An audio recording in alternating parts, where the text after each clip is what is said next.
Greetings, this is Griff Ruby, the Nostalgia Catholic, with yet another Isaac Asimov short story. And this one is now featured on the pages of Infinity Science Fiction, the August 1956 edition. It features it pretty big here. Special, brilliant new Isaac Asimov story. However, that's not what's portrayed on the cover. Maybe something connected with three novelettes. There's four names. It turns out that Damon Knight's story is not a novelette, but whatever. Anyway, so that may be a scene from one of the other stories. I don't know. But this is the magazine, and table of contents. It's right here. You see Someday by Isaac Asimov, page 26. No other blurbs. That's what that is. So now we get on to page 26. Now, it's kind of interesting. There's two blurbs, one associated with the start of the story, to introduce the story, and another one on the next page to introduce Isaac Asimov. I'll start with that one first. Isaac Asimov has never laid claim to the title of Mr. Science Fiction, but he personifies science fiction in many ways. For one thing, he has grown up with the field, improving as he went. I guess if you've been watching this series, you will have seen that somewhat non-linear improvement, but overall trend is clearly an improvement as he came with stories. For another, he is actually a teacher of science by profession. But most significant, perhaps, is the scope of his vision, ranging, like that of science fiction itself, from the infinitely vast, as in many of his novels, think of the Foundations, for example, to the poignantly small, as in this story. So, we have a nice introduction and artwork. Okay, let's take a look here. Here is our little boy, Nicky or Nicolo, and as we first meet him, he's kind of laying on the floor, bored out of his gourd. He pulled this other machine out of the basement, which hadn't seen much use in ages, and this machine, just a big speaker on it, so it just tells stories, is called a bard. Like Shakespeare was a bard, I think. And he also shows here the words someday, someday, someday, someday coming out of it in all directions. We'll get to that in a little bit. There's a blurb, and it says, "The thoughts of youth are long, long thoughts, ...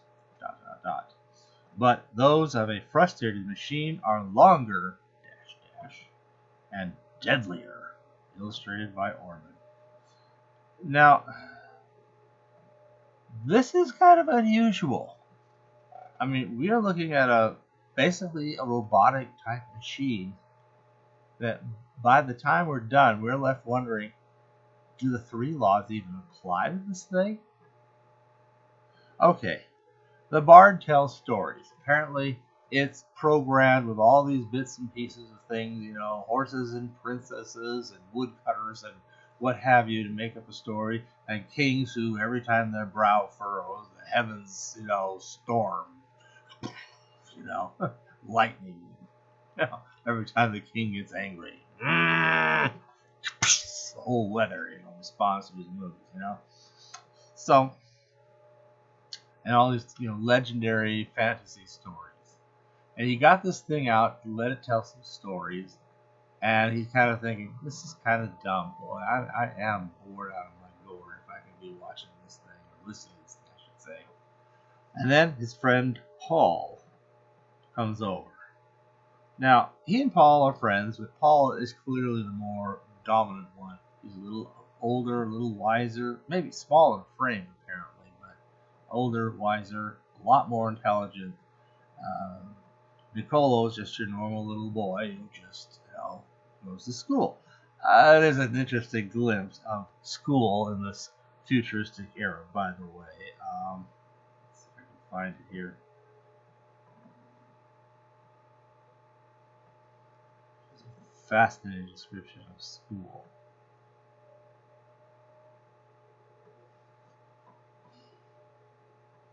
We've introduced Paul Loeb and Nicolo Mazzetti. Nice Italian name here. Paul Loeb waves an excited hand. He's thinner than Nicolo, not as tall, even though he's 6 months older. Alright. So, at one point, though, Paul's like, "You're playing with that thing? Like, that's a baby's toy. Why are you doing that?" And Nicolo's just all, "I was just so bored. I had nothing to do, so I thought maybe I'd pull this thing out of the basement and just, you know, see if it was okay." And it's not. I mean, you have to agree with him that it's not very well done. And, well, Nicolo's pretty smart. He can reprogram it, which, in fact, he will proceed to do. By the time he's done, instead of talking about horses and magic frogs and, all these kinds of things, now he's talking about little computers that, there was a boy had a little computer. It was always a very good computer. And then one day, the king wanted the little boy's computer. And, it just threw a computer in there. It's kind of stupid.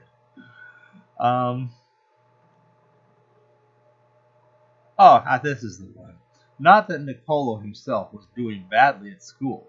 He got adequate marks in logic, binary manipulations, computing, and elementary circuits.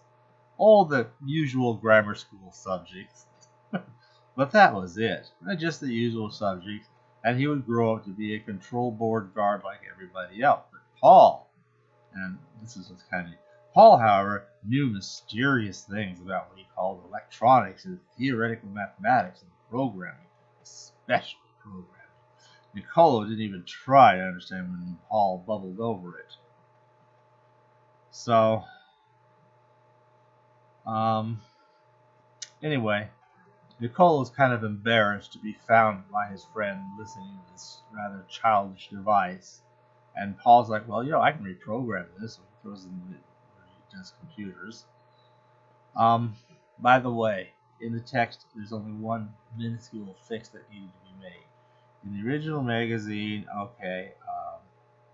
let's see. Although the stepfather was very well to do, he begrudged poor Willikins the very bed he slept in, so that Willikins was forced to get such rest as he could on a pile of straw in the stable next to the horses.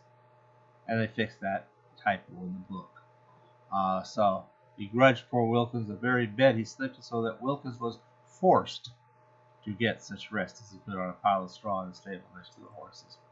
That seems to be it for textual differences.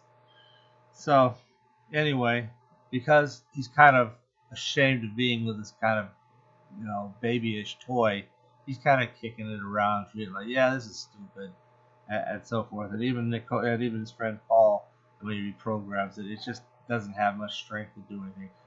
Like I said, he'll randomly mix various story elements together and so on and so forth. It's kind of an interesting, almost like an AI sort of artificial intelligence kind of tool, but I don't know, apparently it works by more mechanical things. And Paul's got this neat idea. They talk about that, and they kind of go off about that. And as they're ready to run off and pursue that, Nicolo just kind of kicks it on the way out. He's not even noticing, not paying any attention to it at all anymore. And then, and this gets back to the same thing of, if you get enough circuits and other things, does a machine begin to have a consciousness, begin to have an ego, a sense of, I don't think I'm being treated very well, or whatever. I'm just not feeling loved by my owner, kind of, a pet could feel that way. Would a machine feel that way? Would a toy feel that way?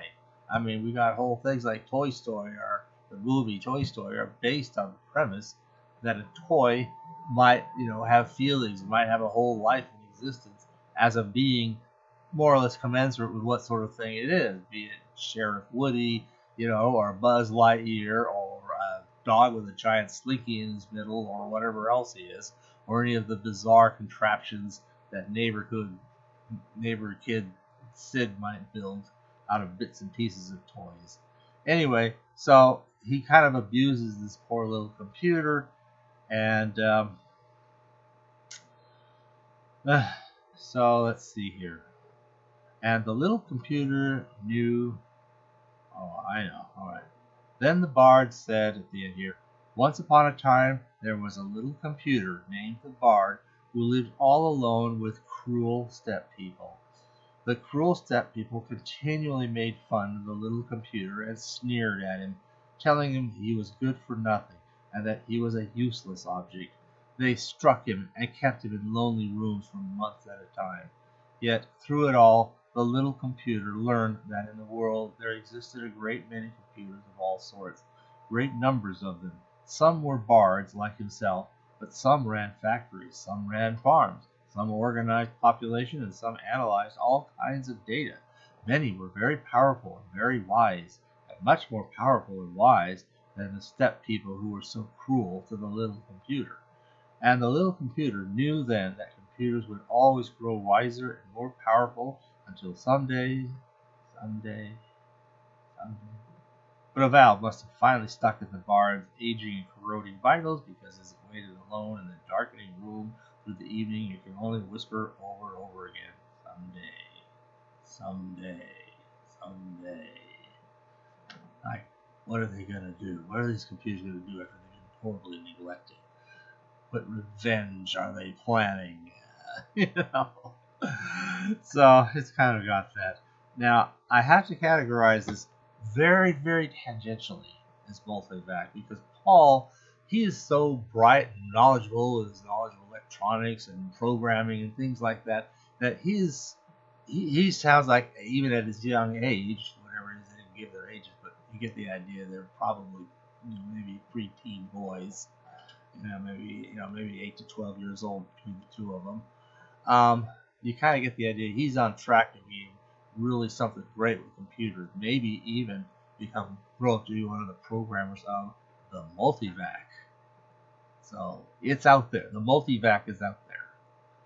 Other than that, Multivac has nothing to do. That's just a possible prospect for Paul as a very, very advanced, intelligent student, super great with electronics, computers, programming, and all this mystique, where Nicolo's just an ordinary young boy who's just his friend and nothing more, and would never, end up having something like that. So that's kind of interesting too. It's a Multivac story, even though only in the most tangential way. But at the same time, it's also one where I don't know if the 3 robotic laws apply, unless maybe it got stuck on someday because maybe the first law kicked in and kept it from going any further. That's another thought. Anyway, there we have it. That was our story, Someday, by Isaac Asimov. Thanks for listening.